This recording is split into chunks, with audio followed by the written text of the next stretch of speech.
In this video, I'm going to be doing a tutorial review on how to use this new Dreo Chefmaker Combi Fryer. Dreo is a company that's known for making fans and air purifiers. Now they're making cooking appliances. This cooking appliance reminds me of an air fryer and a Brava oven.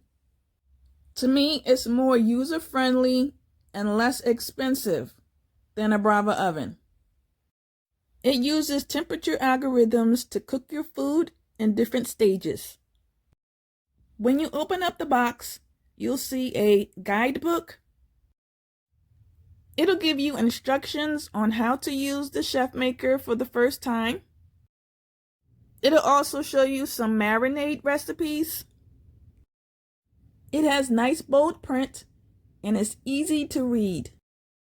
Okay, so this is what the air fryer basket looks like. It holds 6 quarts. You can fit in 2 chicken quarters. Don't forget to subscribe to my channel to watch more sightseeing savings recipe tips and tricks. I love the fact that it has a window on the drawer so that you can see your food cooking, which means that you don't have to keep opening and closing it to see what the food looks like. This is the cooking tray. You cook your food on top of this. Let me flip this over. It comes with removable feet, just in case if you want to clean underneath them. Next is the grill rack. You position the front of the rack towards the window. It's self-explanatory. The back goes in the back and the front goes in the front. Now this is all non-stick, but I don't know what non-stick materials they use. I don't have the answers for that. But these pieces are all dishwasher safe. Okay, so it comes with a meat probe, which is basically like a meat thermometer. It attaches to a magnetic notch towards the front of the basket. You can see the 2 little pins that it hooks onto. All you have to do is just push it in, and then you will feel it snap into place. This measures the temperature of the food as well as the ambient temperature of the oven. You can't put the probe in the dishwasher. You can't submerge it in water, so you just have to wash it off with a cloth. Now this is the water tank. You fill this up with water and it will occasionally splash water onto your meats to keep the meats juicy and tender. The website says you're supposed to fill the tank up with purified water. This is what the back of the machine looks like. I suggest that you don't put this directly up against the wall so that you can have a little space from the vent. I'll leave the Amazon links down below so you can check out the prices as well as the dimensions. All right, so now I'm going to turn this on so you can see the touch screen. Here's the light bulb button so you can see your food cooking. Now I'm getting ready to show you the different cooking modes so that you won't get overwhelmed. Okay, so starting with the chef mode. This mode has multiple preset cooking settings inspired by chefs. When you press the forward button you'll see multiple categories of meats. When you click on beef, you can see the different types of beef that you can cook. I'm just going to scroll down. I'm not going to be cooking any poultry today, but I'll let you see the different types of chicken that you can cook.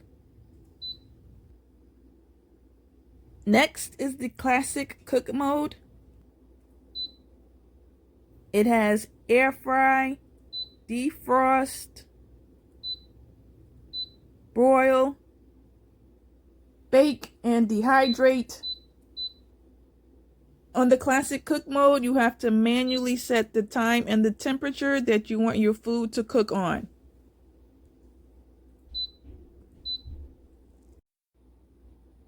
In a previous tutorial video, someone asked me, can you turn the jingle touch sound off? On this machine, you can turn the touch sound off. You just go to settings, scroll down to system settings,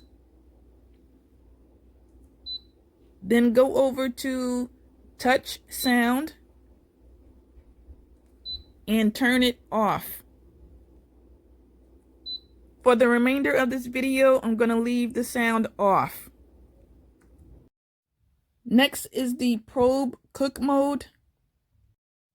You have to manually set the internal meat temperature as well as the ambient temperature.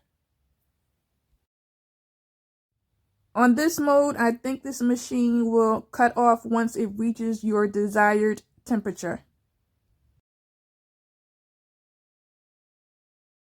So now we're going to go into the favorites. This is where you can bookmark and save your favorite recipes onto the app. To get to the app, you can download the app or scan the barcode that's in the guidebook. You have to connect everything under Wi-Fi and Bluetooth under the settings menu. Once you have everything set up, you just log in on your phone. You'll be able to control some of the functions right from your phone. In the app, you'll be able to see some of the real-time cooking stages like browning and resting. You can see the estimated cooking time left. Here is where you'll be able to see the chef mode recipes. They come with step-by-step instruction recipe videos, which is very helpful and easy to follow along. Okay, I just want to show you this because the other day I cooked 2 chicken quarters. I could hear some of the water splashing on the meat. That's part of the water automation process to keep the meat from drying out. This is what the Chefmaker looks like on the inside. All right, so that's pretty much everything in regards to how to use the Chefmaker. So in the next part of this video, I'm going to show you a couple of ways on how you can cook some filet mignon steaks. Today's video is inspired by France. Okay, I'm going to cook the first filet mignon steak medium rare. And then I'm going to cook a second steak well done because I know not everybody likes medium rare steaks. I know that for a fact. So for this filet mignon steak, I'm just going to spray on some, I can't believe it's not butter. And I'm going to keep the seasonings real simple. I'm just going to put some salt and pepper on it. because salt and pepper are supposed to bring out the natural beef flavor of the steak. And then I'm just going to flip it over and repeat everything on the other side. I guess you can towel dry your steak before you put anything on it, so you can try to get more of a sear on top of the steak while it's cooking. Now I'm just going to roll the meat into the salt and pepper just to make sure that I get all of the nooks and crannies, including the little side piece of meat that's hanging on the side.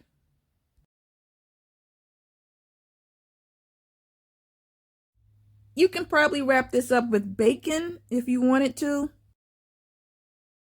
So now this is ready to go into the oven basket.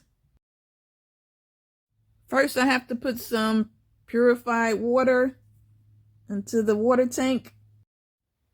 I gotta pour it up into the fill line. And just so you know, every 3 months you're supposed to drain out this water tank for maintenance purposes. There's instructions on how to do that in the guidebook. All right, so now I'm going to insert the probe into the thickest part of the meat. Just like that. And then I just want to make sure I tuck the wire in so the wire won't be sticking out.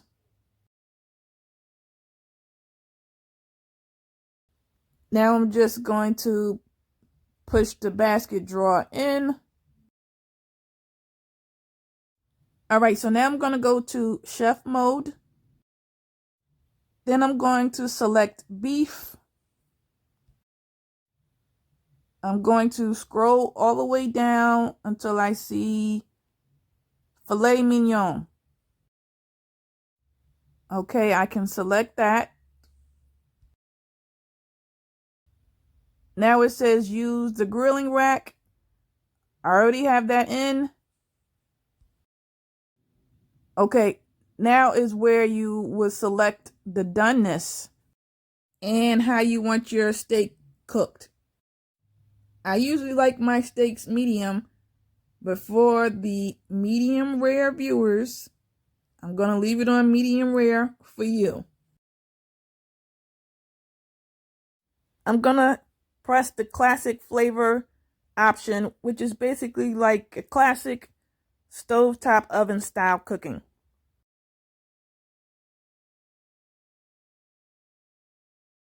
Now it's reminding me to put water in the tank, which I already did.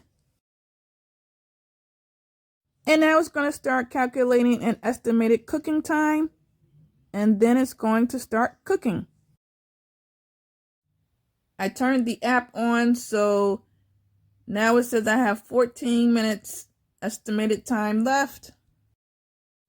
I also hit the star button so that this could be saved under my favorites. And I hit the light bulb button so the light could come on. But the light doesn't stay on long. I guess that's to save energy. Let me manually turn the light bulb back on just so I can check and see what the steak is looking like. I just heard it squirting some water, and it looks like the steak is almost done.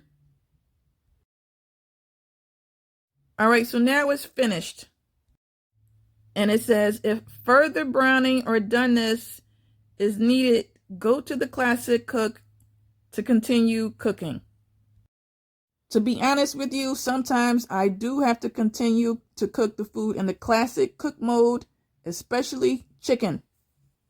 Sometimes I have to manually add my own time and temperature just to make sure everything is thoroughly cooked.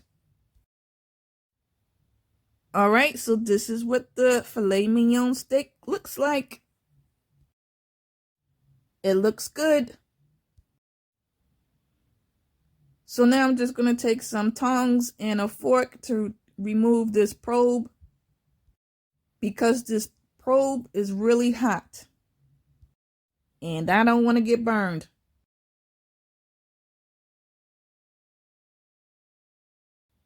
All right, so now I'm just going to let this steak chillax for about 5 minutes. You can see some of the juices still dripping down the sides. I'm just going to let the juices settle into the steak before I cut into it. I'm going to try to cut this on a bias angle.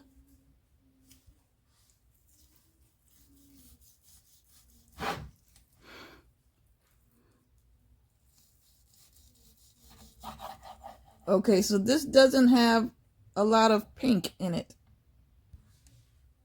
You probably will be able to achieve more end-to-end pink in the sous vide setting.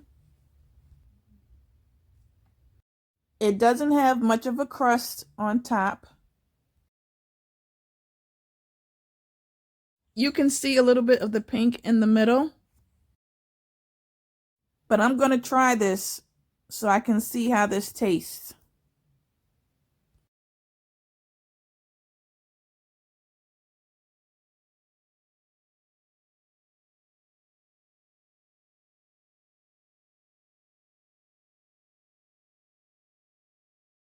You can see that it did brown on the outer part of the steak. This piece definitely looks juicy.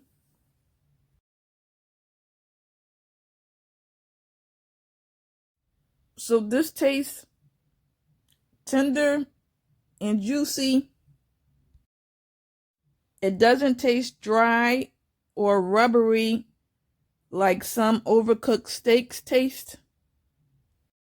And the black pepper that I put on it definitely enhances the flavor profile. It tastes good. Okay, this is what the bottom looks like. You can see the fake grill marks from the indents from the grill rack. I think I'm going to put this in the classic cook mode under the broil setting, just so I can see if I can get a little bit more of a sear on top of the meat. So I go to classic cook. Then I'm going to scroll down to broil.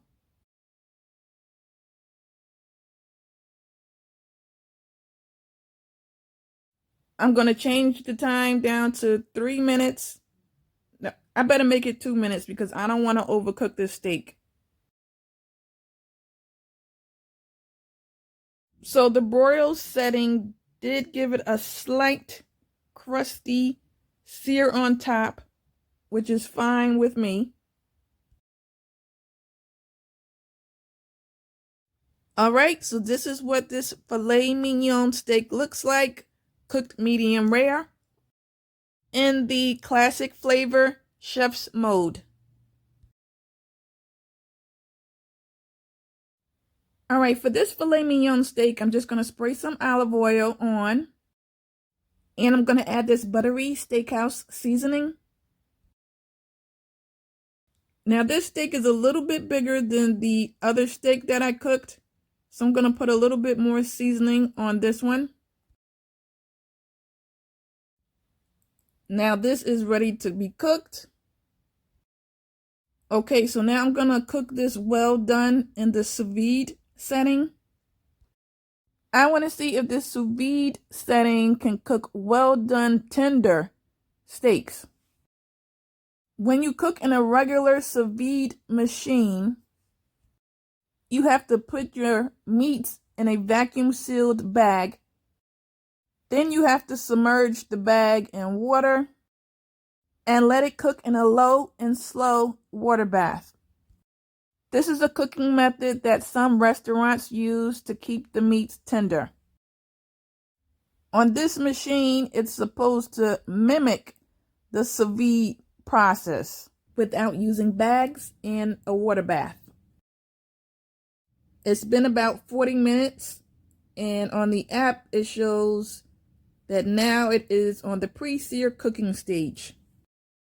So in 20 minutes, the steak will be done. So this is what the steak looks like out of the oven.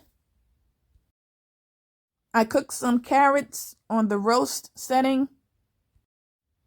And then I just sprinkled on some parsley on top of the melted butter. All right, so now this is the moment of truth. Let me see what this steak tastes like. As you can see, there's no pink at all. That's how well done steak is supposed to be. This steak looks like it has more sear and browning than the previous steak that I cooked. All right, so this definitely tastes like well done steak. It's a little bit dry. Let me see what this would taste like if I dip some of this steak in this melted butter.